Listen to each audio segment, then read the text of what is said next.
नमस्कार दोस्तों, मैं लेके आ गया हूँ अपनी हिस्ट्री सीरीज़ का नेक्स्ट एमसीक्यूज़ 50 एमसीक्यूज़ है, बहुत ही अच्छे शानदार है, देखते हैं। मेरे को भी आंसर नहीं पता है, बस पेपर अटेंड करने का तरीका बता रहा हूँ आपको। देखते हैं क्या आता है। वैसे फर्स्ट वाले में देखो, शून्य की खोज किस विद्वान ने की थी? शून्य की खोज किस विद्वान ने की थी, ये हमें देखना है। तो क्या वो आर्यभट्ट जी ने की थी, भास्कर ने, वराहमिहिर, या इनमें से कोई नहीं? देखते हैं किसका आंसर होगा। मैं आर्यभट्ट को करूँगा इसमें, और ये आर्यभट्ट एकदम करेक्ट आंसर है हमारा। नेक्स्ट देखते हैं, निम्नलिखित में से अजंता कलाकृतियाँ किससे संबंधित है? अजंता वाली कलाकृतियाँ किससे संबंधित है इनमें से?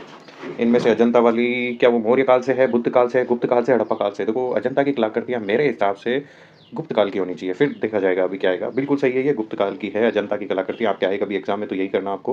उसके बाद निम्नलिखित में से किसे ओंकार वाट कहाँ स्थित है, मतलब ओंकार वाट इनमें से कहाँ स्थित है? तो देखो, तिब्बत में, इंडोनेशिया में, वियतनाम में, कंबोडिया। मुझे पता है ये कंबोडिया में स्थित है, क्योंकि ये वर्ल्ड का सबसे बड़ा टेम्पल है, विष्णु मंदिर है बहुत बड़ा। और ये कंबोडिया में, इसका मतलब हिंदू धर्म वहां तक भी फैला था उस समय, कंबोडिया। इसका आंसर बिल्कुल करेक्ट है। उसके अलावा नेक्स्ट देखते हैं, गुप्त शासक के दौरान गुप्त शासन के दौरान ऐसा व्यक्ति कौन था जो एक महान खगोल विज्ञानी और गणितज्ञ था? देखो, महान गणितज्ञ और खगोल विज्ञानी तो आर्यभट्ट होना चाहिए इसका आंसर। बिल्कुल सही है, आर्यभट्ट। और नेक्स्ट देखते हैं, कण्व या कण्व वंश के संस्थापक निम्न में से कौन था? कण्व वंश का संस्थापक नारायण था, वासुदेव था, सुशर्मा था, या फिर भूमि मित्र? तो कण्व वंश का शासक सुशर्मा लास्ट हो सकता है, वासुदेव हो सकता है इसका। वासुदेव देखते हैं, बिल्कुल करेक्ट है। कण्व वंश का सुशर्मा लास्ट आ सकता है इसका। गुप्त वंश में निम्न में से किस शासक ने सर्वप्रथम महाराधीराज की उपाधि धारण की? महाधीराज की उपाधि इनमें से किसने धारण की? तो चंद्रगुप्त प्रथम। आई थिंक चंद्रगुप्त प्रथम होना चाहिए, श्रीगुप्त भी हो सकता है, पर चंद्रगुप्त प्रथम में मेरे अकॉर्डिंग ये हो सकता है, और बिल्कुल सही है ये यहाँ पे। और नेक्स्ट देखते हैं, अजंता चित्रकारी का विषय वस्तु किससे संबंधित है? अजंता वाली चित्रकारी है वो किससे संबंधित है? देखो, एक बात सुनना, वहाँ पे बहुत सारे पेंटिंग्स मिली थी। पेंटिंग्स में बौद्ध धर्म की भी खूब सारी पेंटिंग्स थी, और जैन धर्म से शायद पेंटिंग्स नहीं थी। बौद्ध धर्म वाली तो संरक्षित थी। मैं बहुत करना चाहूंगा इसमें, बिल्कुल करेक्ट है। नेक्स्ट वाला देखते हैं, 8th क्वेश्चन। उत्तर गुप्त युग में जो विश्वविद्यालय प्रसिद्ध हुआ, वह किस से संबंधित है, मतलब कौन सा है, कहने का मतलब उत्तर गुप्त काल में। तो उत्तर गुप्त काल में अब कौन सा ऑप्शन सेलेक्ट किया जाए? वल्लभी हो सकता है, तक्षशिला तो बहुत पुराना है। वल्लभी या नालंदा में कंफ्यूजन है मेरे को। मैं इसमें नालंदा करना चाहूंगा, वल्लभी भी हो सकता है। नालंदा बिल्कुल करेक्ट आंसर है अपना। नेक्स्ट देखते हैं, थानेश्वर में वर्धन वंश, पुष्यभूति वंश की स्थापना निम्न में से किसने की? पुष्यभूति वंश की स्थापना पुष्यभूति वर्धन ने ही की होगी। देखते हैं, बिल्कुल सही है ये भी हमारा। नेक्स्ट देखते हैं क्वेश्चन, निम्नलिखित में से गुप्त किससे सामंत थे? गुप्त उस समय किसके सामंत थे? ये सातवाहनों के थे, मौर्यों के थे, या कुषाणों के थे? तो मेरे अकॉर्डिंग ये सातवाहनों के हो सकते हैं, या कुषाणों के भी हो सकते हैं। सातवाहन कुषाण में कंफ्यूजन है मेरे को। मैं इसका सातवाहन करना चाहूंगा। नहीं, कुषाण होगा इसका आंसर। देखो, मेरा भी गलत हो गया, कुषाणों के थे वो। गुप्त वंश के ह्रास के पश्चात उत्तर भारत के बड़े भाग का पुनर्गठन निम्न में से किसने किया? गुप्त वंश का ह्रास हो गया था तो किसने किया? तो हर्षवर्धन ने किया था ये तो, शायद। बिल्कुल सही है ये आंसर हमारा। नेक्स्ट वाला, निम्न में न्यूमिस्मेटिक्स क्या है? न्यूमिस्मेटिक्स का मतलब होता है सिक्कों का अध्ययन करना, कॉइन्स का अध्ययन करना। तो इनमें से कौन सा ऑप्शन है? ये देखो, ये रहा, धातुओं और सिक्कों का अध्ययन करना। बिल्कुल सही है ये यहाँ पे। उसके बाद नेक्स्ट देखते हैं, चालुक्य राजा पुलकेशिन द्वितीय को इनमें से किसने पराजित किया था? देखो, चालुक्य राजा को नरसिंह प्रथम ने पराजित किया था, बिल्कुल करेक्ट आंसर है। उसके बाद में, हर्षवर्धन के समय निम्न में से कौन सा चीनी यात्री भारत आया था? हर्षवर्धन के समय तो हेनसांग होना चाहिए। हेनसांग बिल्कुल करेक्ट है हमारा आंसर। उसके बाद में नेक्स्ट है, निम्न में से किस पुस्तक का 15 भारतीय व 40 विदेशी भाषाओं में अनुवाद किया जा चुका है? 15, ये पंचतंत्र होने चाहिए, क्योंकि बहुत फेमस है ये पंचतंत्र वाले बुक, विदेशों में भी इसके नाटक वगैरह भी चलते हैं वहाँ पे। निम्नलिखित में से हितोपदेश के लेखक है? हितोपदेश, हितोपदेश ये मुझे नहीं आता है, लेकिन मैं इसमें अगर आंसर लगाना चाहूँ हितोपदेश, तो भावभूति या भाणभट्ट, भावभूति को लगा देते हैं। नहीं, नारायण पंडित इसका एक्चुअली में आंसर होगा। निम्न में से विक्रमी संवत कब प्रारंभ हुआ था? विक्रमी संवत 57 ईसा पूर्व होना चाहिए मेरे अकॉर्डिंग। 58, सॉरी 58, थोड़ा सा डिफरेंस रह गया एक का। सतवाहन या आंध सातवाहन वंश के संस्थापक इनमें से कौन था? सतवाहन वंश का संस्थापक सिमुक होना चाहिए ये, सिमुक। बाकी तो उसके वंश के बहुत बड़े बड़े शासक थे, सिमुक था। पूरा पाषाण काल, पूरा पाषाण काल में आदि मानव के मनोरंजन के साधन निम्नलिखित में से क्या थे? पूरा पाषाण काल में क्या किया करता था वो? शिकार हो सकता है इसमें, शिकार। और बिल्कुल करेक्ट है। अब 20 क्वेश्चन में आ गए हम। एरण अभिलेख का संबंध निम्नलिखित में से किस शासक से? एरण अभिलेख तो भानुगुप्त का होना चाहिए, भानुगुप्त का, जिसमें सती प्रथा का उल्लेख किया गया है। उसके बारे में वह महानतम कुषाण नेता कौन था जो बौद्ध बन गया था? कुषाण तो कनिष्क था, वो बौद्ध बन गया था बाद में, उसने बौद्ध संगति भी कराई थी। उसके बाद में संगम युग में उरैयर इनमें से किसके लिए विख्यात है? उरैयर किसके लिए विख्यात है? तो उरैयर उरैयर उरैयर उरैयर मसालों का महत्वपूर्ण केंद्र या विदेशी व्यापार मसालों को करते हैं, ठीक नहीं, कपास का प्रमुख केंद्र था। उसके बाद में राजवंशों में किसका उल्लेख संगम साहित्य में नहीं हुआ? इनमें से किस राजवंश का उल्लेख संगम साहित्य में नहीं होता है? चेर चोल पांडे, चोल का शायद है या नहीं है? चोल का, हाँ, कदम का नहीं है, चेर चोल पांडे थे। देखो कितना कन्फ्यूज़न हो गया इसमें। निम्न में से किस व्यक्ति को द्वितीय अशोक कहा जाता है? द्वितीय अशोक समुद्रगुप्त हो सकते हैं, नहीं, हर्षवर्धन को ऐसा कहा जाता है। फाहियान इनमें से किसके शासनकाल में भारत आया? फाहियान, फाहियान चंद्रगुप्त द्वितीय के शासनकाल में शायद होना चाहिए, बिल्कुल करेक्ट है। उसके बाद में नेक्स्ट क्वेश्चन, कदम राज्य की स्थापना मयूर शर्मन ने की और उसने अपनी राजधानी किसको बनाया? किसको बनाया? कदम्ब वनवासी या वैजयंती होना चाहिए, बिल्कुल करेक्ट है। कदम वाला राज्य। तमिल को गौरव ग्रंथ जीवक चिंतामणि, तमिल का गौरव ग्रंथ है ये जीवक चिंतामणि, ये निम्न में से किससे संबंधित है? ये हिंदू धर्म से संबंधित होना चाहिए।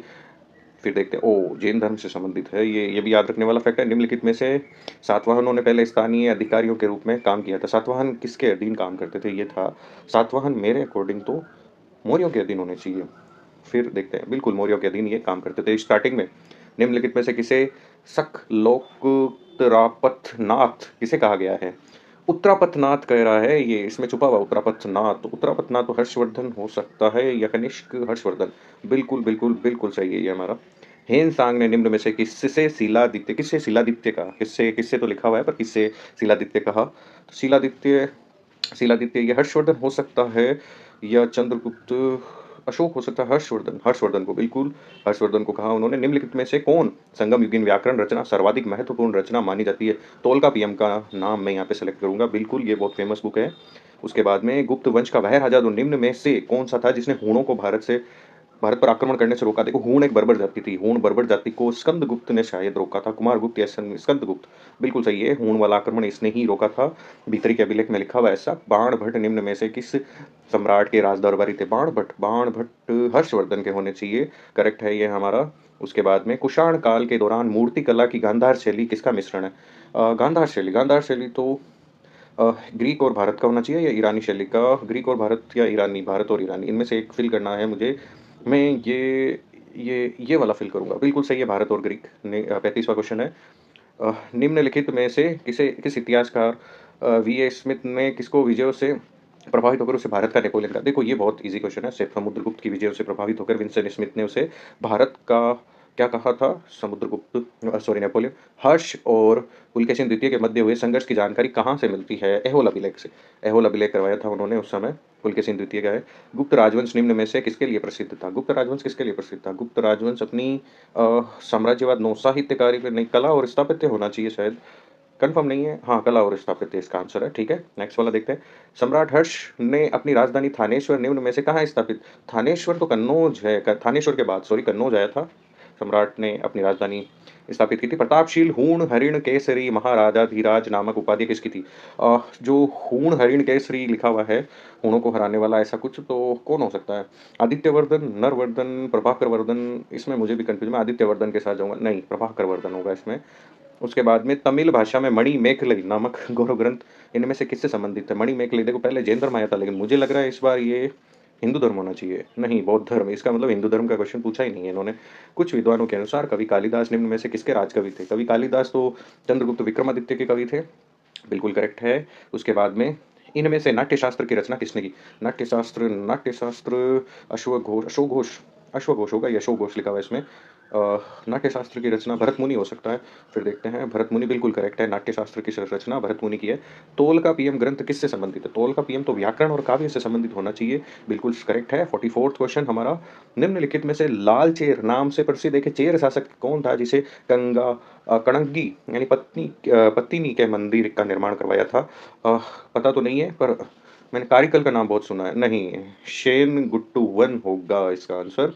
नेक्स्ट देखते हैं, वह अंतिम बौद्ध राजा कौन था जो संस्कृत का महान विद्वान और लेखक था? संस्कृत का महान विद्वान और लेखक हर्षवर्धन होना चाहिए इसका मतलब, बिल्कुल करेक्ट है। 46 क्वेश्चन, निम्न में से किस विदेशी यात्री ने भारत का दौरा सबसे पहले किया था? विदेशी यात्री फाहियान था शायद, नहीं, मेगास्थनीज, मेगास्थनीज तो बहुत पहले था, मौर्य वंश के टाइम। प्राचीन भारत में कौन सा विद्या अध्ययन का केंद्र नहीं था? भारत में नहीं था इनमें से तो तक्षशिला अभी पाकिस्तान में, नहीं सॉरी, कौशाम्बी, कौशाम्बी। उसके बाद में तक्षशिला उस समय भारत में था। गुप्त वंश का संस्थापक इनमें से कौन था? गुप्त वंश का श्रीगुप्त, श्रीगुप्त है, बिल्कुल सही है। 49वां क्वेश्चन हमारा आज का, निम्नलिखित में से हर्ष चरित्र किसके द्वारा लिखी गई? हर्ष चरित्र बाणभट्ट, बाणभट्ट दरबारी कवि था हर्षवर्धन का। उसके बाद में नेक्स्ट क्वेश्चन है, गुप्त शासकों की सरकारी एवं दरबारी भाषा निम्न में से कौन सी थी? गुप्त शासक संस्कृत का यूज बहुत करते थे। फिर देखते हैं क्या होता है, बिल्कुल सही है संस्कृत। ये हमारे 50 क्वेश्चन कंप्लीट हुए। आई होप आपको पसंद आए होंगे। Please subscribe my YouTube channel. धन्यवाद।